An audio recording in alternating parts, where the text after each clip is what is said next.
ओम परमात्मने नमः. नमस्कार, मी आहे तुमचा मित्र जीत आणि गीतेच्या 11व्या भागामध्ये तुमचं मनपूर्वक स्वागत. आज आपण ऐकणार आहोत साधनांचे 2 प्रकार.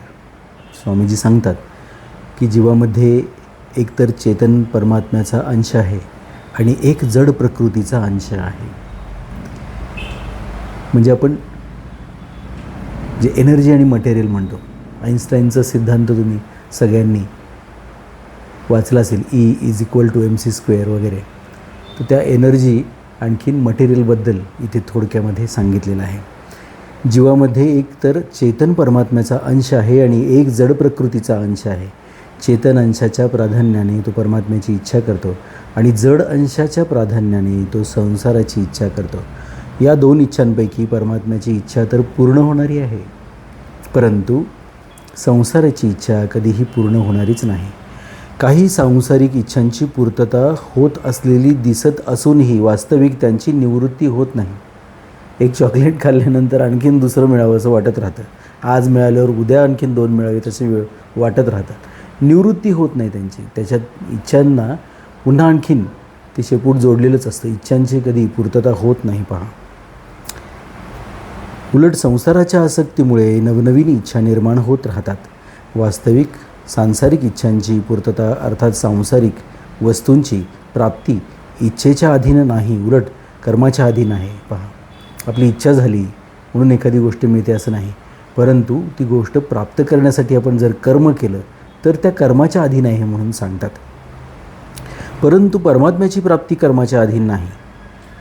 स्वतःच्या उत्कट अभिलाषेनेच परमात्म्याची प्राप्ती होते.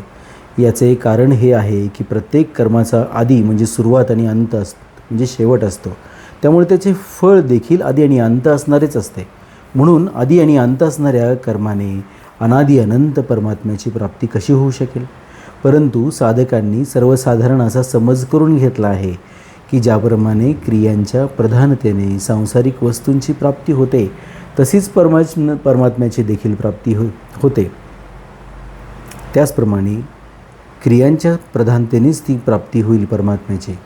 आणि जसे सांसारिक वस्तूंच्या प्राप्तीसाठी शरीर, इंद्रिये, मन, बुद्धीचे सहाय्य घ्यावे लागते, तसे परमात्मा प्राप्तीसाठी देखील त्याच प्रकारे शरीर, इंद्रिये, मन, बुद्धीचे सहाय्य घ्यावे लागेल.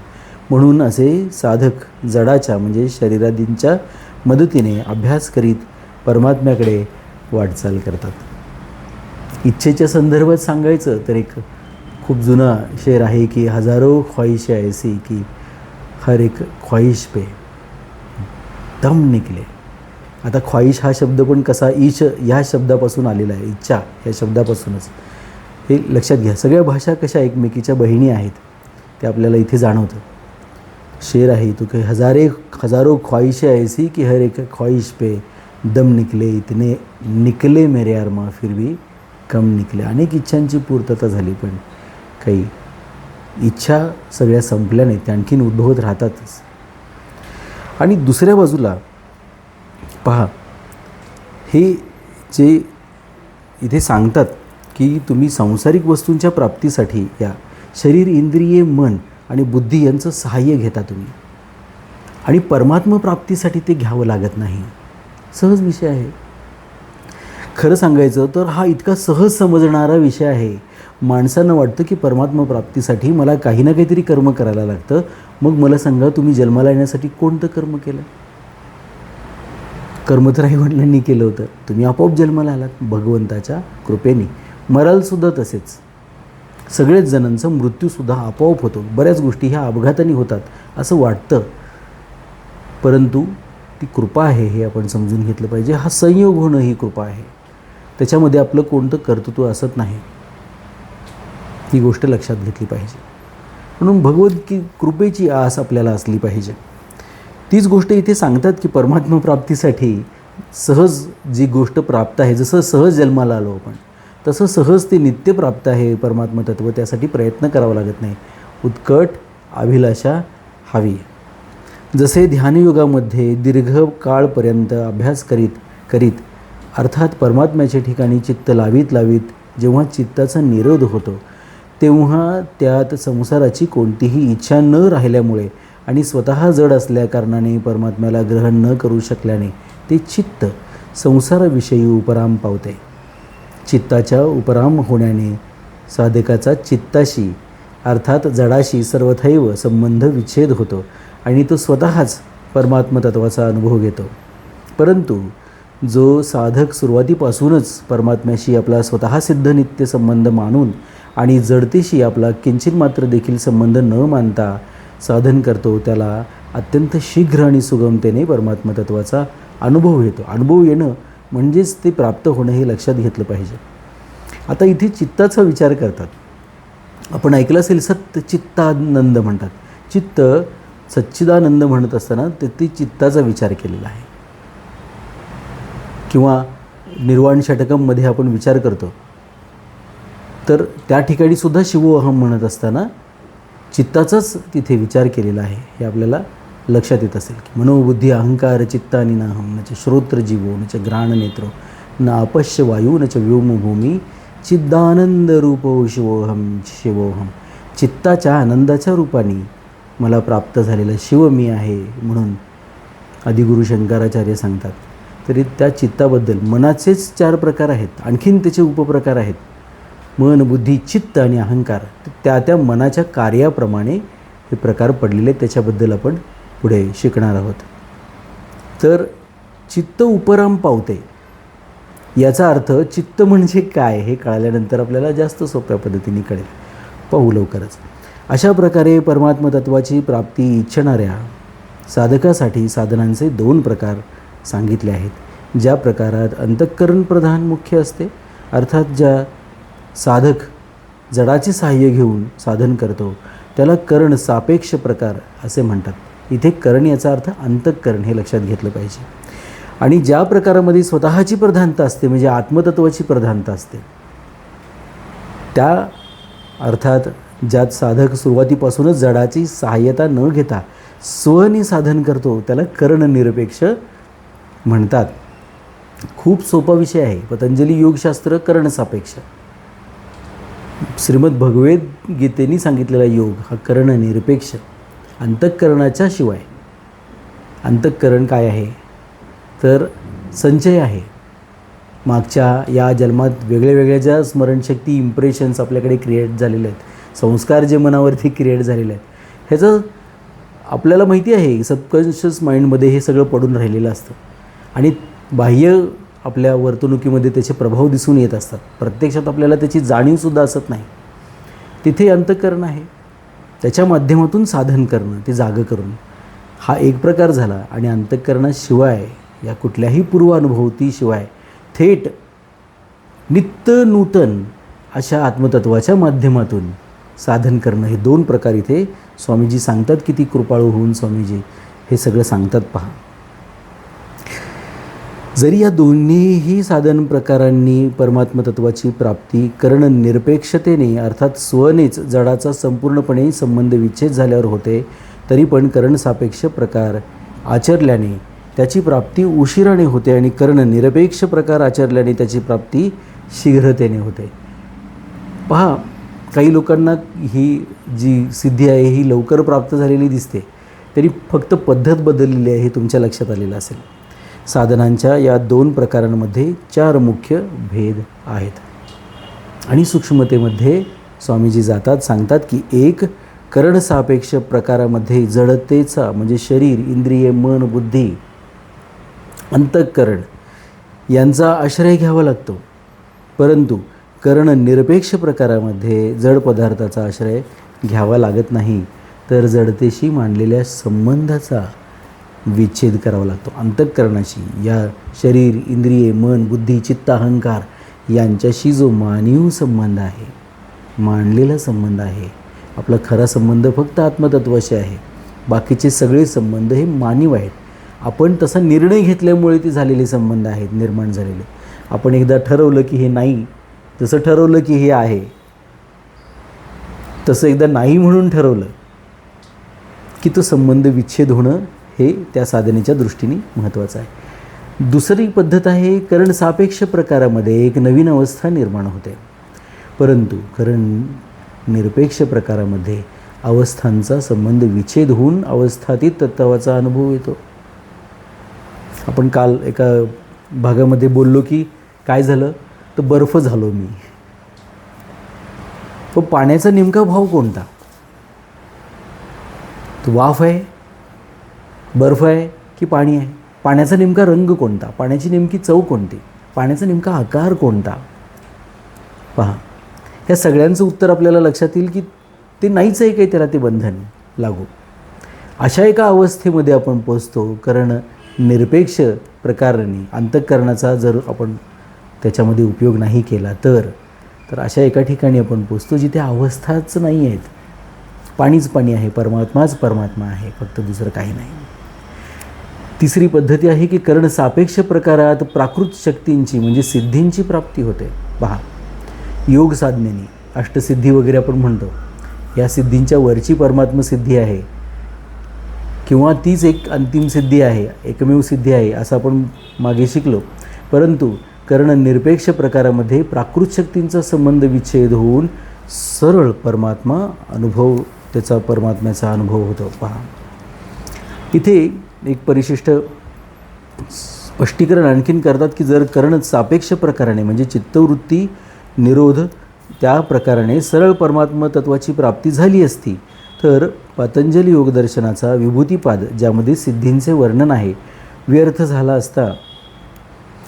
कर्ण सापेक्ष प्रकाराने ज्या सिद्धीची प्राप्ती होते, कर्ण सापेक्ष अंतःकरणाचा उपयोग करून ज्या गोष्टींची प्राप्ती होते त्यात तर परमात्म तत्व प्राप्तीच्या मार्गातील त्या सगळ्या सिद्धी या विघ्ने आहेत. पातंजली योगदर्शनामध्ये देखील त्या सिद्धींना विघ्नरूपच मानलेले आहे. ते समाधा उपसर्गा व्युत्थाने सिद्धया, सिद्धाचं व्युत्थान होतं, तो तिथून त्याचा पदभ्रष्ट होतो म्हणतात पतंजली स्वतः. अर्थात त्या सिद्धी समाधीच्या सिद्धीतील विघ्ने आहेत आणि व्युत्थान म्हणजे व्यवहारात सिद्धी आहेत. हे पहा, स्थानुपन्नी निमंत्रणे संगस्मया करणम पुनरी प्रसंगात, अर्थात लोकपाल देवतांनी आपल्या लोकांमधील भोगांची लालूच दाखवून बोलवल्यानंतर त्या भोगांविषयी आसक्ती धरू नये आणि अभिमानही बाळगू नये, कारण असे केल्याने पुन्हा अनिष्ट पतन होण्याची शक्यता असते. ते द्यायला तयार आहेत तुम्हाला, तुम्ही घ्यायचं का नाही हे ठरवायचं असतं आणि ते नाकारायचं असतं अंतिमतः, कारण ते सुद्धा क्षणभंगूर आहे. पहा, स्वामी रामकृष्ण परमहंस ठाकूरदास ठाकूरजी जे आहे त्यांना स्वामी विवेकानंद विचारतात की मला ईश्वराची प्राप्ती, यावेळेला ती सांगतात मी तुम्हाला माझ्याकडे अष्टसिद्धी आहेत, मी देतो तुला. रामकृष्ण परमहंस म्हणतात. तर स्वामी विवेकानंद विचारतात त्यांनी मला ईश्वराचं दर्शन होईल का? ठाकूरजी म्हणतात सांगता येत नाही. तर स्वामी विवेकानंदांनी नको म्हणून सांगितलं, हे माझ्या साधनेतले अडथळे आहेत म्हणून सांगितलं, अष्टसिद्धी, आणि त्या नाकारल्या. आता त्याच्यामागचं विज्ञान आपण नंतर कधीतरी समजून घेऊ. पहा, परंतु इथे ही गोष्ट लक्षात घेण्यासारखी आहे की अशा प्रकारे ह्या सिद्धी ज्या आहेत ह्या तुम्हाला या कर्ण सापेक्ष प्रकाराने मन बुद्धी चित्त अहंकार इंद्रिय यांच्या माध्यमातून ती तुम्हाला सिद्धी सगळ्या प्राप्त होऊ शकतात, परंतु त्या तुमच्याकडे कायमच्या राहणार नाहीत, हे लक्षात घेतलं पाहिजे. आता चौथा प्रकार आहे कर्ण सापेक्ष प्रकारामध्ये कधीही तात्काळ सिद्धी प्राप्त होत नाही, परंतु कर्ण निरपेक्ष प्रकारामध्ये जडतेशी संपूर्णपणे संबंध विच्छेद झाल्यावर, आपल्या स्वरूपामध्ये स्थित झाल्यावर किंवा भगवंताला शरण गेल्यावर ताबडतोब सिद्धीची प्राप्ती होते. हा म्हटलं तर चारपैकी एक आठवा हा प्रकार आहे, हे आपण समजून घेतलं पाहिजे. या सगळ्या प्रकारामध्ये आपल्याला एक भाग लक्षात येतो की जिथे हा कर्ण सापेक्ष प्रकार आहे तर त्या कर्ण सापेक्ष प्रकारामध्ये तुम्हाला तात्काळ सिद्धी प्राप्त होत नाहीत. तुम्ही पहा, अनंत यातना शरीराला, अनंत काळ तपश्चर्या, वेगळ्या वेगळ्या पद्धतीने मनाला यातना, हे टाळणं ते टाळणं, अनेक विधी निषेधांचा त्याच्यामध्ये पाठलाग करत करत करत त्याची अंमलबजावणी करत करत हे घ्यायचं, हे टाळायचं, असं सगळं करत करत मग त्यानंतर ह्या सिद्धी प्राप्त होतात. परंतु करणनिरपेक्ष जिथे अंतःकरणाचा शरीर मन बुद्धी चित्त अहंकार यांचा संबंधच नाही, अशा ठिकाणी आपल्याला तात्काळ परमात्म तत्वाची तो संबंध विच्छेद झाल्या झाल्या प्राप्ती होते. हे सोपं काय आहे हे आपण ठरवायचं आहे. पातंजली योग दर्शनामध्ये तर योग सिद्धीसाठी करणसापेक्ष प्रकाराला महत्त्व दिले गेले आहे, परंतु गीतेमध्ये योग सिद्धीकरता करणनिरपेक्ष प्रकारालाच महत्त्व दिले गेले आहे. परमात्म्याच्या ठिकाणी मन लागले तर ठीकच आहे, परंतु मन नाही लागले तर सर्व व्यर्थ आहे. हा करणसापेक्ष प्रकार आहे. परमात्म्याच्या ठिकाणी मन लागो अथवा न लागो काही हरकत नाही, परंतु स्वतः परमात्म्यात लागणे हा करणनिरपेक्ष प्रकार आहे. तात्पर्य हे समजतंय का पहा. करणनिरपेक्ष आणि करणसापेक्ष. ज्या ठिकाणी करणचा अर्थ अंतःकरण किंवा शरीर मन इंद्रिय बुद्धी ही जी काही आपली इंद्रिय आहेत कर्म इंद्रिय, या सगळ्यांच्या नसण्याचा अर्थ आहे करण निरपेक्ष आणि त्यांचा उपयोग करण्याचा अर्थ आहे करण सापेक्ष. तर अशा पद्धतीने करण निरपेक्ष प्रकार आहे की परमात्म्यामध्ये ते मन लागणं. आपलं तात्पर्य हे आहे की करण सापेक्ष प्रकारामध्ये परमात्म्याशी मन आणि बुद्धीचा संबंध आहे, कारण करण निरपेक्ष प्रकारामध्ये मन बुद्धीचा संबंध विच्छेदपूर्वक परमात्म्याशी स्वचा आत्मतत्वाचा संबंध आहे. म्हणून करणसापेक्ष प्रकारामध्ये अभ्यासद्वारा क्रमाने सिद्धी प्राप्त होते, परंतु करणनिरपेक्ष प्रकारामध्ये अभ्यासाची आवश्यकता नाही, कारण स्वचा परमात्म्याशी स्वतः सिद्ध नित्य संबंध म्हणजे नित्ययोग आहे. हा खूप वेगळा विषय आहे. आपल्याला समजू दे की सहज योग नित्य योग या संदर्भात इथे बोलायला सुरुवात झालेली आहे. सहज योग म्हणजे तुम्हाला सहज परमात्म्याशी संबंध आहे. फक्त आपण कसं होतं, आपल्याने आपल्यामध्ये समोर सूर्याने आपल्यामध्ये ढग येतो म्हणजे सूर्य गेला का? नाही, परमेश्वर तिथेच आहे. तो ढग आपल्याला हात फक्त बाजूला करायचा आहे. सहज त्याचं उपलब्धता आहे सूर्याची, हे समजून घेतलं पाहिजे.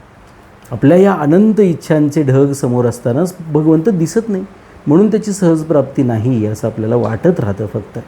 पहा, म्हणून भगवंताशी आपला संबंध मानण्यात अथवा जाणण्यात अभ्यासाची आवश्यकता नाही. जसे लग्न झाल्यावर स्त्री पुरुषाला आपला पती मानते किंवा पुरुष स्त्रीला आपली पत्नी मानतो, तसं असे मानण्यासाठी तिला काही अभ्यास करावा लागत नाही किंवा त्याला काही अभ्यास करावा लागत नाही.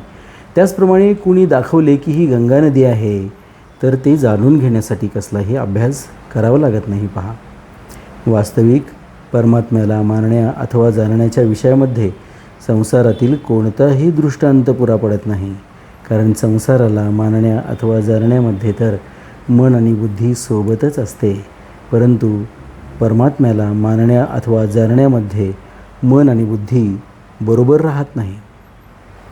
तो मन आणि बुद्धीनी मांडला किंवा जाणला जाऊ शकत नाही, हे लक्षात घेतलं पाहिजे. अर्थात परमात्म्याचा अनुभव स्वने होतो, मन बुद्धीने होत नाही. दुसरी गोष्ट अशी आहे की संसाराला मानण्या अथवा जाणण्याचा तर आरंभ आणि अंत होतो, परंतु परमात्म्याला मानण्या अथवा जाणण्याचा आरंभ आणि अंत होत नाही, कारण वास्तविक संसाराबरोबर आमचा स्व म्हणजे संबंध नाहीच, पण परमात्म्यासोबत मात्र आमचा संबंध नेहमीचाच आहे आणि नेहमीकरताच राहील. हा नित्यसंबंध नसेल तर दोन मांसाचे गोळे एकत्र येऊन त्याच्यापासून एक जीव आत्ता दिसतोय तो निर्माण होऊ शकत नाही. लक्षात घ्या, जन्म येण्याची प्रक्रिया तुम्ही जर पाहिलीत तर तुमच्या लक्षात येईल की एक शुक्रजंतू आणि एक बीज जे स्त्री बीज आहे ते एकत्र येतात आणि आपला जसा आत्ता देह आहे तो निर्माण होतो. त्याच्यामध्ये भावभावना येतात, त्याच्यामध्ये अनेक ज्या संवेदना आहेत त्या निर्माण होतात. हे सगळं जे आहे हे फक्त आत्मतत्वाच्या अस्तित्वामुळे परमात्म्याच्या अस्तित्वामुळे होतं, हे समजून घेतलं पाहिजे. कारण चैतन्य जर नसेल, ऊर्जा जर नसेल, एनर्जी जर नसेल तर जडामध्ये सजीवता सजगता येऊ शकत नाही, हे समजून घेतलं पाहिजे. म्हणून करणसापेक्ष प्रकारात तर आपल्याकरिताच क्रिया म्हणजे साधन करण्याची प्रमुखता असते, परंतु करणनिरपेक्ष प्रकारात जाणण्याची म्हणजे विवेकाची आणि मानण्याची भावाची प्रधानता असते. माझा जडाशी म्हणजे शरीर इत्यादीशी संबंध नाहीच असा अनुभव नसताना देखील जेव्हा साधक सुरुवातीपासूनच याला दृढपणे मानतो तेव्हा त्याला असाच स्पष्ट अनुभव येतो जसे तो मी शरीर आहे आणि माझे शरीर माझे आहे असा चुकीचा समज करून बंधन पावला होता, तसे मी शरीर नाही आणि शरीर माझे नाही अशी मान्यता करून मुक्त होतो. मग हे सगळं शरीर हे खलु धर्म साधनम, ते एक साधन टूल्स म्हणून आपल्या हातात येतं हे लक्षात घ्यायला पाहिजे. तोपर्यंत ते त्याचे म्हणजे गाडी म्हणजेच मी आहे, मोबाईल म्हणजेच मी आहे, मोबाईल हे साधन आहे, पुस्तक हे साधन आहे, हे शरीर हे साधन आहे हे विसरतो आपण. परमात्म्याचा विसर पडण्याचा अर्थ हा आहे, हे लक्षात घेतलं पाहिजे. मेन स्विच म्हणजे भगवंत आहे थोडक्यात. तो हा ऑफ झाला की सगळं संपलं. पण त्या स्विचचा जो आपल्यासाठी असलेला जो त्याची प्रमुखता आहे आपल्या आयुष्यामध्ये, जो इम्पॉर्टन्स आहे तो आपण समजून घेतला पाहिजे. पहा, कारण मानलेली गोष्ट न मानल्यामुळे नाहीशी होते हा सिद्धांत आहे. हीच गोष्ट भगवंतांनी गीतेमध्ये सांगितली आहे की अज्ञानी मनुष्य शरीराशी संबंध जोडून शारीरिक क्रियांचा करता आपणालाच मानतो. अहंकार विमूढात्मा करता हमिती मन्यते. परंतु ज्ञानी मनुष्य त्या क्रियांचा करता स्वतःला मानत नाही. नैव किंचित करोमी युक्तो मन्येत तत्त्ववित. त्याला तत्त्ववित म्हणजे तत्त्वज्ञानी असं म्हटलेलं आहे. पहा, तात्पर्य हे झाले की वास्तविक मान्यतेला नाहीशी करण्यासाठी अवास्तविक मान्यतेला नाहीशी करण्यासाठी वास्तविक मान्यता करणे आवश्यक आहे. जे मी आहे म्हणून ओळख करून देत असताना मी मगाशीच निर्वाण षटकबद्दल आपलं बोलणं झालं, तर त्यावेळेला एका नर्मदेच्या काठी त्यांचे गुरु त्यांचं ते शोधत ज्यावेळेला आदिगुरु शंकराचार्य गेले आणि आत येऊ का विचारलं, गुहेच्या तोंडाशी पत्ता त्यांना कळालेला होता. त्या गुहेत आपले गुरु आहेत हे त्यांना कळालेलं होतं, त्यांच्याकडून दीक्षा घ्यायची आपल्याला.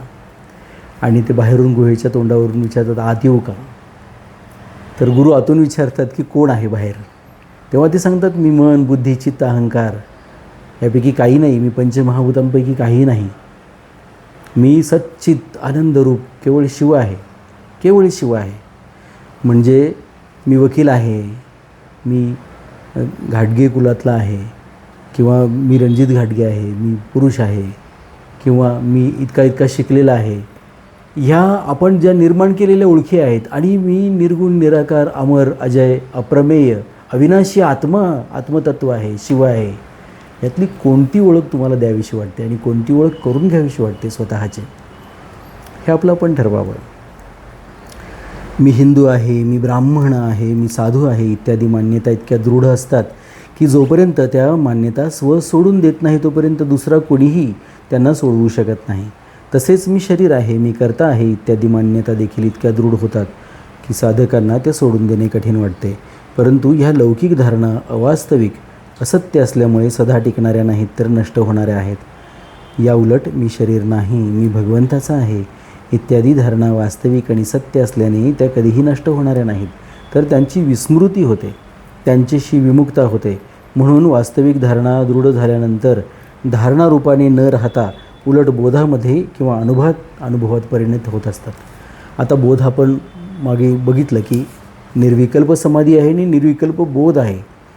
माझा बर्फ झाला ही एक प्रक्रिया झाली की निर्विकल्प समाधी आहे, आणि माझा बर्फ झाला याचा मला बोध झाला हा निर्विकल्प बोध आहे, हे समजून घ्यायला पाहिजे.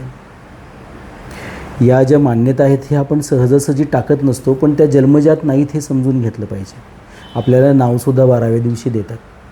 आडनाव कदाचित लगेचच मिळत असेल, पण जी मुलं अनाथ आहेत त्यांच्यामध्ये हा सार्वत्रिक नियम नाही, लक्षात घ्या. आपल्या आडनावाचे अनेक लोक दुसरेसुद्धा असू शकतात. अशा अनेक गोष्टी आहेत. ह्या पदव्या, हे पद, हे प्रतिष्ठा, सगळ्याच गोष्टी ज्या आहेत या आपली मूळ ओळख नव्हे इतकंच इथे आपण समजून घ्यायचं आहे. जरी गीतेमध्ये कर्णसापेक्ष प्रकाराचे देखील वर्णन करण्यात आले आहे, तरी प्रामुख्याने कर्णनिरपेक्ष प्रकाराचेच वर्णन आले आहे. याचे कारण हे आहे की भगवंत साधकाला लवकरात लवकर आणि सुगमतेने आपली प्राप्ती करून देऊ इच्छितात. दुसरी गोष्ट अशी आहे की अर्जुनाने युद्धाची परिस्थिती प्राप्त झालेल्या काळात आपल्या कल्याणाचा उपाय विचारला आहे. पहा, तिथे कल्याणाचा विचार अर्जुनाच्या मनात आहे आणि कल्याणाचंच उत्तर म्हणून भगवंतांनी विवेचन केलेलं आहे. दुसरी गोष्ट अशी आहे की अर्जुनाने युद्धाची परिस्थिती प्राप्त झालेल्या काळात आपल्या कल्याणाचा उपाय विचारला आहे, म्हणून त्यांच्या कल्याणासाठी कर्णनिरपेक्ष प्रकारच उपयोगी पडू शकतो. कारण कर्णनिरपेक्ष प्रकारामध्ये मनुष्य प्रत्येक परिस्थितीमध्ये आणि संपूर्ण शास्त्रविहित कर्मे करीत असतानासुद्धा आपले कल्याण करू शकतो. या पद्धतीनुसार अभ्यासाशिवाय अर्जुनाचा मोह नाश झाला आणि त्याला स्मृती प्राप्त झाली. साधनेची ही कर्णनिरपेक्ष पद्धती सर्वांसाठी समान रूपाने उपयोगी आहे. कर्णनिरपेक्ष अर्जुनाला लाभ झाला, आपल्यालाही होईल. अनेक लोकांनी ह्याच्यावरची जी निरूपणं ऐकली, थोडंसंसुद्धा ह्याचं अवलंबन केलं, बोध नको होऊ दे, अवलंबनसुद्धा केल्यानंतर त्यांचं कल्याण झालेलं आहे, समजून घ्यायला पाहिजे. साधनेची ही कर्णनिरपेक्ष पद्धती सर्वांसाठी समान रूपाने उपयोगी आहे. कारण त्यासाठी कोणती विशिष्ट योग्यता, परिस्थिती इत्यादीची आवश्यकता नाही. कोणत्याही परिस्थितीमध्ये असू दे, साधक त्याला ही साधना सुलभ होऊ शकते. या प्रकारामध्ये केवळ परमात्मा प्राप्तीची उत्कट अभिलाषा झाल्यानेच तात्काळ जडाचा संबंध विच्छेद होऊन नित्यप्राप्त परमात्मा तत्वाचा अनुभव येतो. जसे कितीही वर्षांचा अंधार असो, एक दिवा लावल्याबरोबर नष्ट होतो. पहा, लाखो वर्ष एखाद्या गुहेमध्ये अंधार असेल तर दिवा लावल्यानंतर लाख वर्षांनी पुन्हा तिथे उजेड झाला असं होत नाही. क्षणार्धात त्याच क्षणी तिथे उजेड होतो. ते आपण समजून घेतलं पाहिजे. जसे जडाशी कितीही जुना अनंत जन्माचा संबंध असो, परमात्मा प्राप्तीची उत्कट अभिलाषा झाल्याबरोबर तो नष्ट होतो. आणि मुळात ही अभिलाषा करण्याचं कारण नाही आहे खरं सांगायचं तर. कारण मूळ आत्मतत्वाशीच आपला संबंध आहे. आपली खरी ओळख तीच आहे. आपण आत्मतत्व आहोत. त्यामुळं मगाशी सांगितल्याप्रमाणे एक अवास्तविक ओळख नष्ट होण्यासाठी वास्तविक ओळख आपण करून घ्यायची आहे, हा तिथे विषय आहे. म्हणून उत्कट अभिलाषा करणसापेक्ष प्रकाराने साधणाऱ्या समाधीपेक्षाही श्रेष्ठ आहे. उत्तमात उत्तम निर्विकल्प समाधी असेल तर त्यातून देखील व्युत्थान होते. कितीतरी उदाहरणं आहेत. आता विश्वामित्र आणि मेनकेची कथा आपल्याला माहिती आहे. तर नंतर व्यवहार होतो, लक्षात घ्या. अर्थात समाधीचा देखील आरंभ आणि अंत होतो. जोपर्यंत आरंभ आणि अंत आहे तोपर्यंत जडाशी संबंध राहतोच. जडाशी संबंध विच्छेद झाल्यावर साधनेचा आरंभ आणि अंत होत नाही, तर परमात्म्याशी नित्ययोगाचा अनुभव येतो. जोपर्यंत जडाशी संबंध असतो तोपर्यंत दोन अवस्था राहतात. कारण परिवर्तनशील असल्यामुळे जड प्रकृती कधीही एकरूप राहत नाही. जे आपण लहानपणी जे शरीर धारण करून आलो ते आता नाही शिल्लक. आणि पहा, एक गंमत आहे. 12×7=84. 12 वर्षानंतर संपूर्ण आपल्या याच्यातले स्मृतीचे हे सोडले तर पूर्ण सगळ्या पेशी नव्याने आपल्याकडे आलेले असतात. हे आपल्याला बऱ्याच जणांना कल्पना नसेल. आपल्याला हे सायन्स माहिती पाहिजे, शरीरशास्त्र, की दर 12 वर्षांनी, आणि असे 12 लक्षात घ्या. 100 वर्ष जर तो पती जगत असेल आणि 16व्या वर्षी लग्न होत असेल तर राहिली 100 वजा 16 84 वर्ष. 7 जन्म मला हाच पती मिळू दे किंवा हीच पत्नी मिळू दे. ह्याचा अर्थ दर 12 वर्षांनी तो जो नवीन जन्माला येतो मागचे सगळे टाकून, तर तोच असू दे.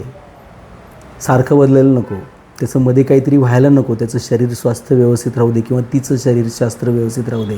खूप सायन्स आहे ह्याच्यामागे. असो, तर हा विषय आपण समजून घेतला पाहिजे या ठिकाणी, की कारण प्रकृतीशी परिवर्तनशील असल्यामुळे जड प्रकृती कधीही एकरूप राहत नाही.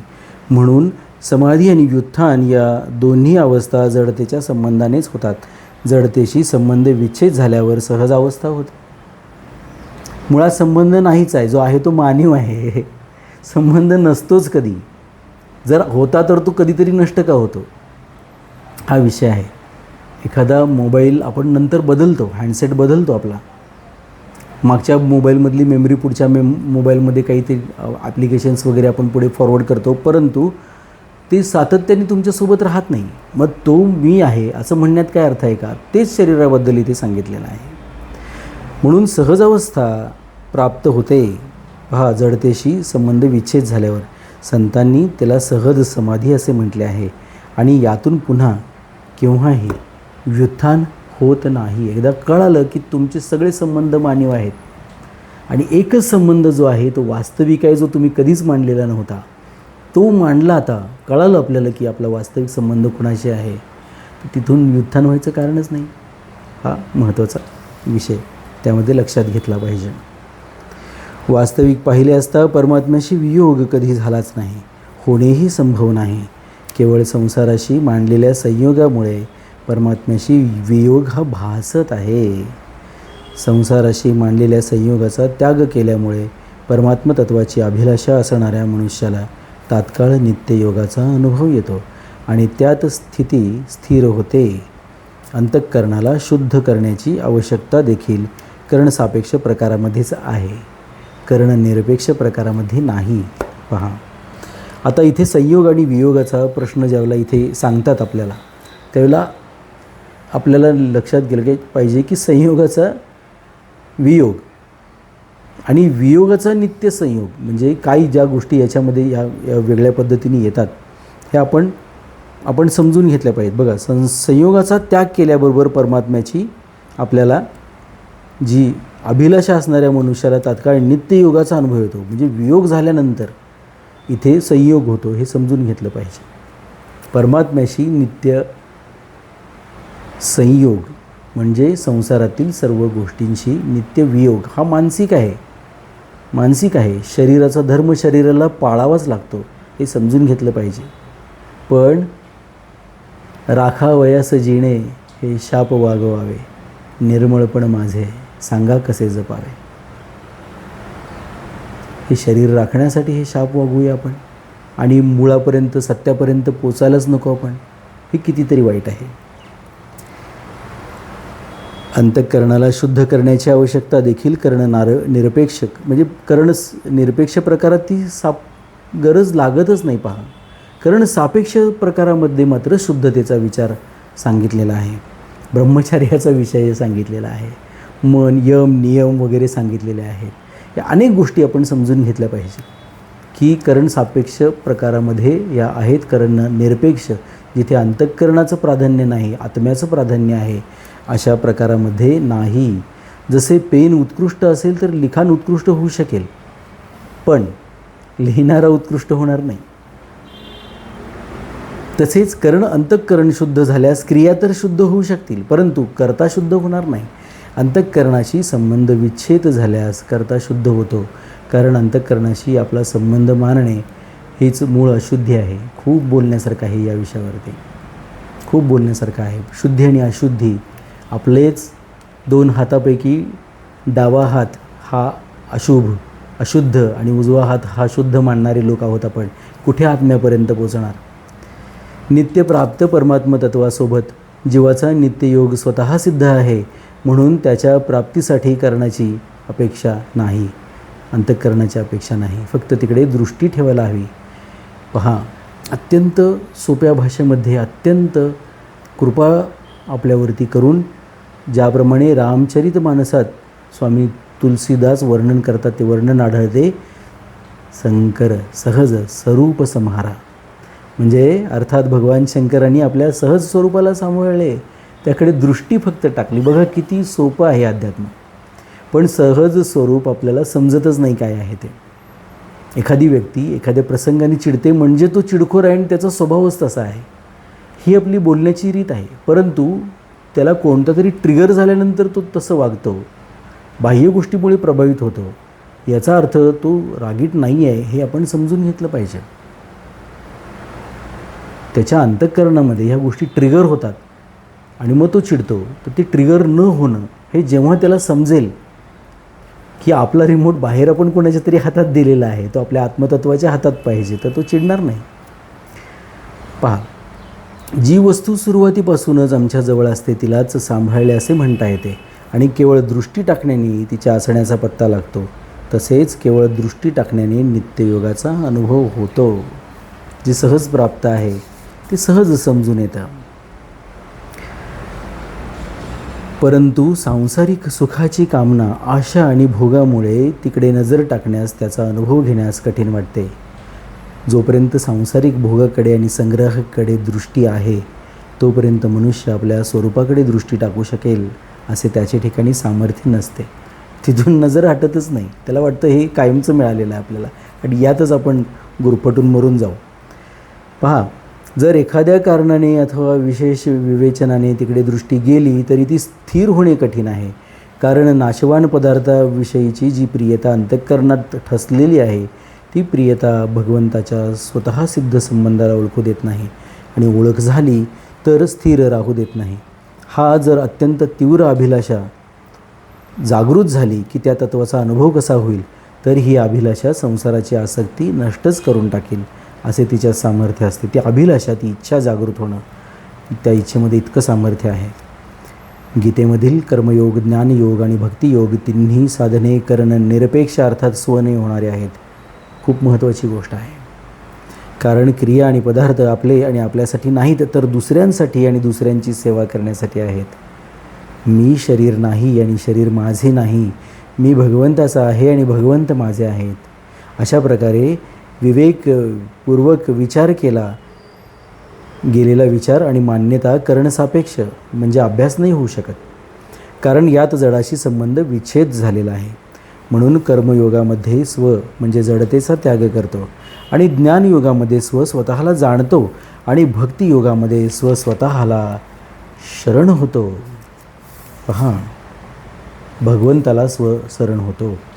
ही इथे समजून घेण्यासारखी गोष्ट आहे. ते दोन राहत नाहीत. विभक्तीचा अर्थ कळाला की भक्तीचा कळतो, विभक्त नाही राहत तो, म्हणून भक्त होतो. तो भक्तियोग आहे. गीतेच्या या साधक संजीवनी टीकेमध्ये देखील कर्णनिरपेक्ष साधनेच्या पद्धतीलाच प्राधान्य दिले गेले आहे. कारण साधकांचे शीघ्रतेने आणि सुगमतापूर्वक कल्याण कसे होईल ही गोष्ट समोर ठेवूनच ही टीका लिहिली गेली आहे. जे भगवंताच्या मनात आहे ते इथे स्वामी राम सुखदासांच्या मनात आहे की ही जी साधक संजीवनी आहे ती पण ह्या करण निरपेक्ष पद्धतीने जावी. अंतःकरण, शरीर, मन, इंद्रिय, चित्त, अहंकार, बुद्धी हे सगळं बाजूला ठेवून थेट आपण त्या आत्मरूपामध्ये स्थिर व्हावं, यासाठी ही साधक संजीवनी आहे. आपल्या सगळ्यांना तिचा लाभ हो. ओम परमात्मने नमः. शंभो.